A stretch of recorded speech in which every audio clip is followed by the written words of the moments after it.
नमस्कार दोस्तों, मेरा नाम है अनुपम मिश्रा और आप सभी लोगों का द टाइम फ्रेम में एक बार फिर से बहुत बहुत स्वागत है। दोस्तों, मेरे सामने इस समय ओपन है निफ्टी का वीकली चार्ट।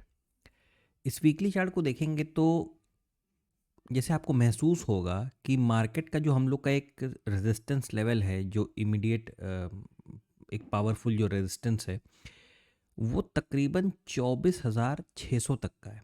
24,600। और नीचे अगर एक सपोर्ट की बात करेंगे तो वो सपोर्ट लेवल जो महसूस हो रहा है वो हो रहा है तकरीबन 23,600। ठीक है। और आप इस चीज़ को अगर ऐसे देखें वीकली चार्ट के ऊपर तो आपको लगेगा कि आपकी जो ये मार्केट है ये कहाँ पे है, 24,130 यानी 24,100 के आसपास ये अपनी मार्केट है। और ये दोनों ही मतलब रेजिस्टेंस और सपोर्ट लेवल के बीच में कहीं ट्रेवल कर रही है ना। रेजिस्टेंस और सपोर्ट के बीच में कहीं ट्रेवल कर रही है। यानी इसे अभी ये डिसाइड करना है कि वो मार्केट, देखिए अगर आप इस हिस्से को मैं फिर से बनाता हूँ, थोड़ा सा ध्यान से देखिएगा क्योंकि ये वीकली चार्ट है, कैंडल बहुत कम रहते हैं। ये हिस्सा है ना, ये हिस्सा एक सपोर्ट की तरीके से था और बिल्कुल इसी जगह पे मार्केट इस समय हमारा क्या कर रहा है, स्ट्रगल कर रहा है एक रेजिस्टेंस का। क्योंकि जो हिस्सा सपोर्ट का था अब वो इस समय काम किस तरीके से कर रहा है, एक रेजिस्टेंस के तरीके से काम कर रहा है। ठीक है। वीकली में भी एक चीज़ अगर देखी जाए तो मार्केट ने ये जो अपना सपोर्ट लेवल क्रॉस करके नीचे आया था फिर रीटेस्ट करने ऊपर गया, तो चांसेस यहाँ से क्या बन रहे हैं कि मार्केट यहाँ से किसी भी वक्त इस तरीके से, जिस वक्त मार्केट ने अपना ये वाला सपोर्ट लेवल जो तकरीबन 23,500 या 600 का निकल के आ रहा है, जिस वक्त मार्केट ने इसको ब्रेक कर दिया, ये हम लोग जो कोई भी इस समय एनालिसिस कर रहे हैं किसके ऊपर कर रहे हैं, वीकली चार्ट के ऊपर करें। इसे ध्यान से याद रखिएगा, ठीक है। क्योंकि जब तक आप बड़े फ्रेम को अपने माइंड में कहीं नहीं रखेंगे तब तक छोटे फ्रेम पे आपको काम करने में दिक्कतें आ सकती हैं। तो वीकली चार्ट पे जब ये 23,500 या 600 या 550 का लेवल जिस दिन क्रॉस हुआ एक अच्छे वॉल्यूम के साथ, हम मार्केट को काफ़ी ज़्यादा नीचे तक आता हुआ देख सकते हैं। यानी हम लोगों ने पिछले सेशन में भी बात किया था कि मार्केट में अभी खतरा पूरी तरीके से टला नहीं है। या खतरे टलने के तरीके क्या होते हैं दोस्तों, ये जो आप इस तरीके से गिरावट देख रहे हैं, ये ऊपर गया, दोबारा रिटेस्ट मतलब ये नीचे आएगा कंटिन्यूएशन के मोड में, और यहाँ पे लोगों को ट्रैप करके इस तरीके से इस फॉर्मेशन को क्रॉस करके ऊपर चला जाएगा। उसके बाद मतलब ये जिस वक्त ये 24,600 के लेवल को क्रॉस करेगा किसी बड़े फ्रेम पे जैसे वीकली, डेली और एक अच्छे मतलब एक इंट्राडे के हेल्दी टाइम फ्रेम जैसे अवर्ली फ्रेम पे, ये बीआरसी के फॉर्मेशन से जब निकलना चालू कर देगा ऊपर की तरफ, तब हम ये समझ सकते हैं मार्केट में कि यहाँ से भाई किसी न किसी प्रकार का कोई करेक्शन देखा जा सकता है। करेक्शन माफ़ कीजिएगा, करेक्शन नहीं मतलब यहाँ से मार्केट रिकवर कर सकता है। ठीक है।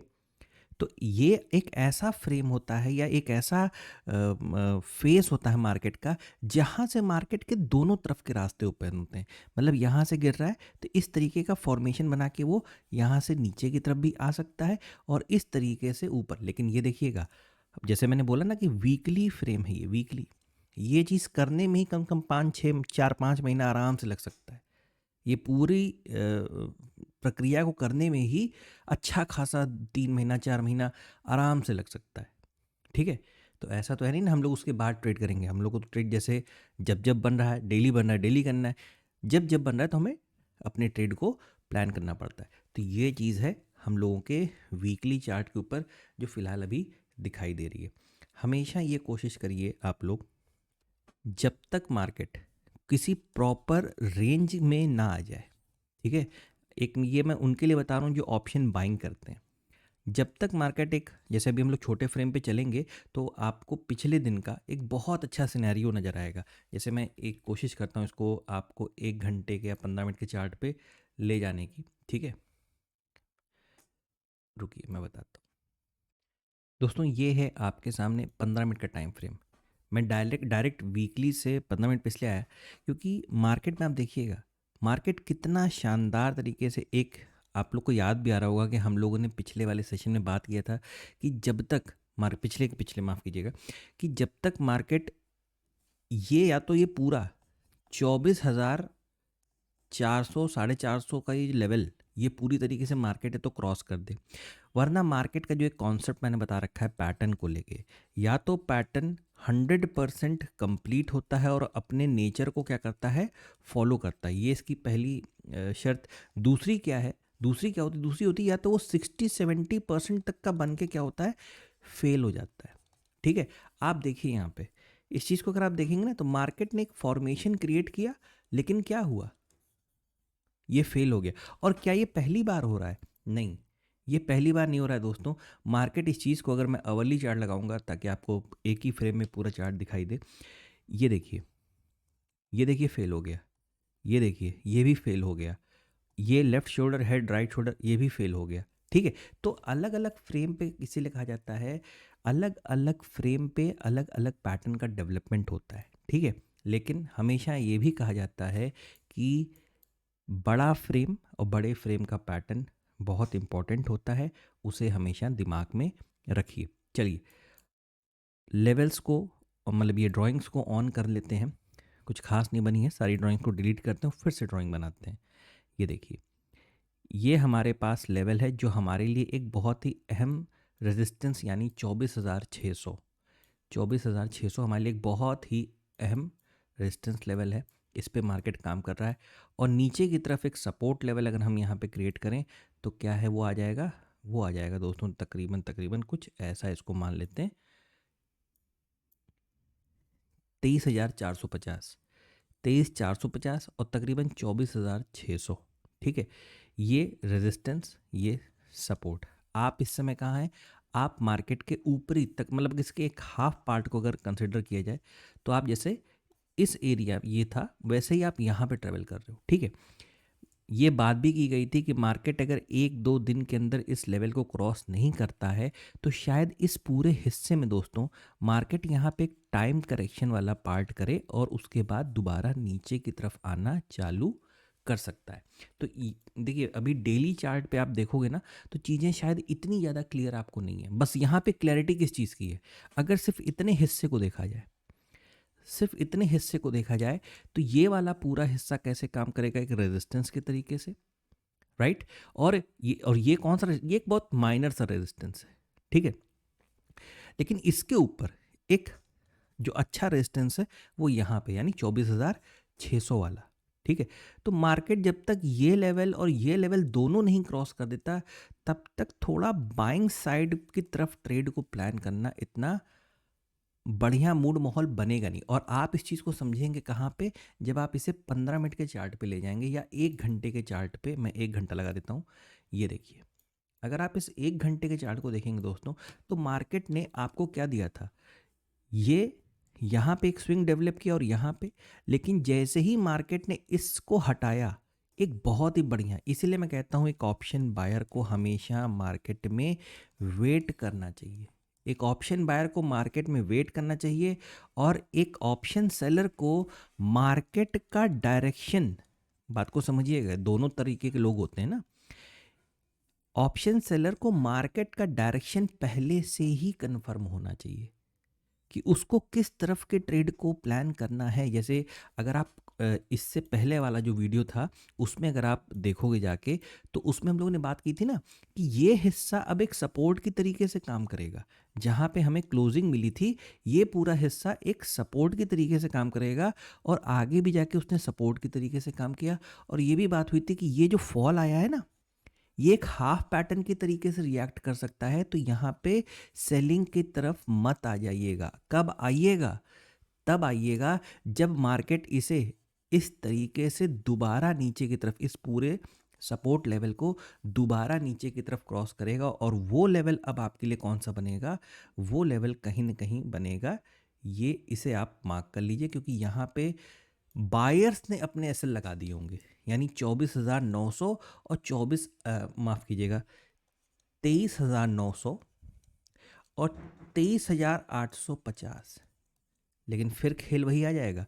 अगर आप यहाँ पे हैं, फ़र्ज़ कीजिए, मान लीजिए कि आप यहाँ पे हैं, ठीक है, मान के लीजिए आप हैं ही यहाँ पे, ठीक है, और आप सीधे यहाँ पे चले आते हैं, तो क्या इसके ब्रेकआउट पे तुरंत आप सेलिंग कर देंगे? यहाँ पे तो हो चुकी ना, 100 रुपए की चीज़ 10 रुपए की ऑलरेडी हो चुकी है। तो ये गड़बड़ सौदा हो सकता है।